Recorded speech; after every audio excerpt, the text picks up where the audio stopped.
Alright, this is Unit 6. This is the third video on cognition and memory.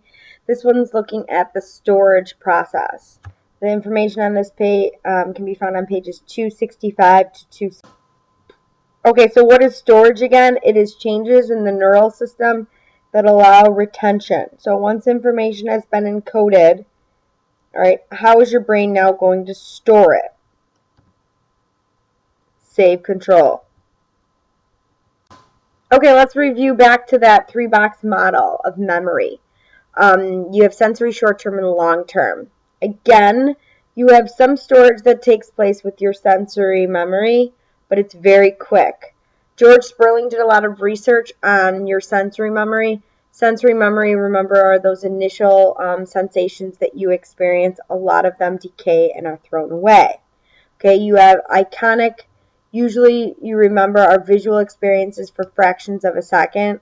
Right, so the first slide, you may not remember the color or the font size. It only stays with you a fraction of a second before you move on. All right, echoic is the auditory stimuli, usually lasts 3 to 4 seconds. Again, doesn't turn into your short-term memory, okay, unless it's something that's unusual or something that may be rehearsed. Then you go to your short-term memory where you have a limited amount of storage life. Usually lasts for 12 seconds to a minute if rehearsed. And usually you could only remember 7 items. Okay. And then the last one is long-term. They do say it's limitless as long as you're rehearsing. Okay, and we talked about the more that you rehearse it and the more spread out you rehearse it, the better it's going to be in terms of storage. Okay.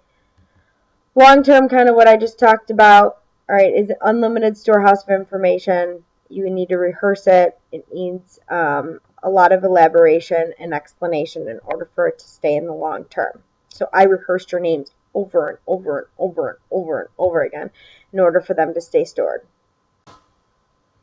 In terms of the brain, there has been some research. Research continues to uncover and research how memories are being stored in the brain. Fact is that experiences do modify the brain's neural network. They give an increased activity in particular pathways. Neural interconnections form and strengthen, so the more they're experienced, the better the interactions they're going to be.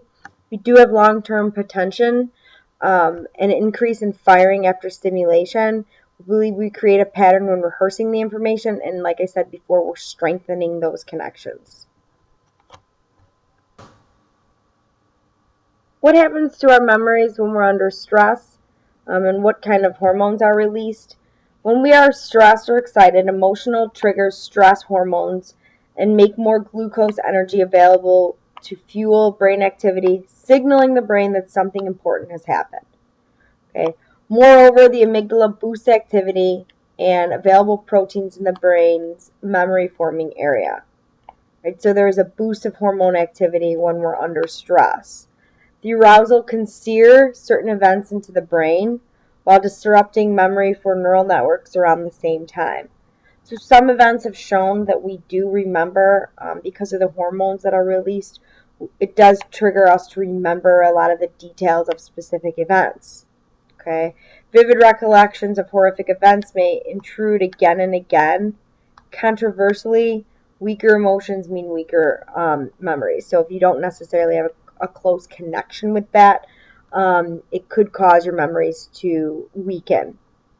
There are some studies, though, that state that if it is such a horrific event and we don't want to replay it in our brains because it's so painful for us to remember, sometimes we'll actually do the opposite and repress those memories in order to protect ourselves. So just because you see stress, and don't think that like, oh, we're going to remember every single event when we're under stress or when we're excited about a situation. Sometimes actually the opposite does occur, and this is where they're doing more research to understand like, why those events take place. Storage and emotions, what happens to our memories when we are excited or upset or stressed, kind of the same thing I just talked about. Hormone produces more glucose energy to fuel the brain for emotional change. The limbic system is crowded with activity, lots of stuff is going on. The arousal in the amygdala disrupts memory around the same time, impacts stronger memories. Instincts can always kick in for survival instinct and heighten our awareness. Flashbulb memories. Flashbulb memories are particularly long-term memories that we'll talk about, where we have a clear memory of an emotional event. So, and we usually, with flashbulb memories, sometimes misinformation can seep into the flashbulb where it's not always the correct details. However, usually we remember who was there, when it took place, where were you at when it took place, what were you doing, and then what did you do after. So if it's a very emotional event, like I can tell you every single detail probably about the time that September 11th took place.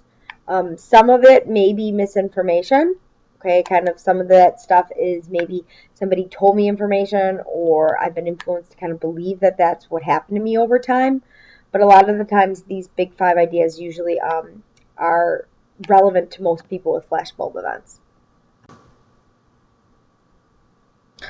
For long periods of time, you can see for long period of times, stress can corrode a memory and act like acid and deteriorate the memory. So just because stress is involved, kind of what I mentioned before, it doesn't mean that it's going to signify you to have strong memories for it. Actually, it can kind of do the opposite, and it can corrode the memory. And we'll talk a little bit about, is eyewitness testimony valid? Okay, a lot of times if you're under stressful situations, it might kind of allow you to not remember a lot of events that took place. Research says through brain injuries, researchers were able to uncover the facts that adults have two different memory systems. We have implicit memories and explicit memories, and two different areas of the brain that control that. They saw that different areas of the brain were getting damaged, so like the temporal lobe, but people were able to still do things like tie their shoe. Well, if certain areas of the brain were damaged to control memory, how could they still tie their shoe? Well, the cerebellum is responsible for the memories of actions, and we'll kind of talk about that in a moment. All right, so understanding the different types of long-term memories you have. Okay, so we have sensory short-term, then long-term, and then long-term memories break off into explicit and implicit. Okay, explicit are declarative, things that you can explain. A lot of the times you're very conscious of what's taking place. They take rehearsal sometimes to remember them.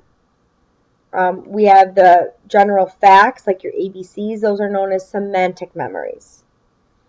Then you have personal experience events, like the prom. That's an episodic memory. You can explain these. Explicit memories, okay, most of which are housed in the hippocampus, right, and are also responsible or found in the temporal lobe. Right? Implicit, non-declarative, without conscious recall. These are skills and motor and cognitive abilities, like things like walking and riding a bike. These are often known as procedural memories. And then you don't need to know anything on classical and operant conditioning yet. But I would stop, freeze, I would draw this chart into your textbook or into your notes. Okay, I would really understand the difference between explicit and declarative and implicit and non-declarative.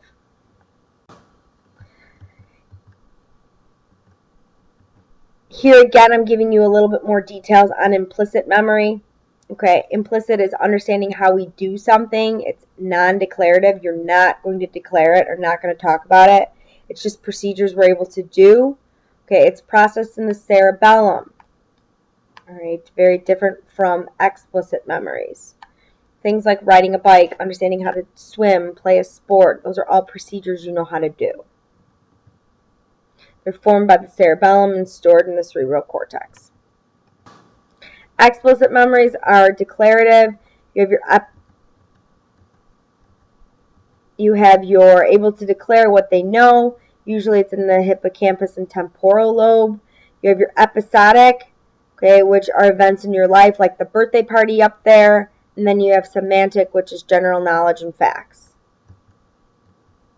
They're formed by the hippocampus and stored also in the.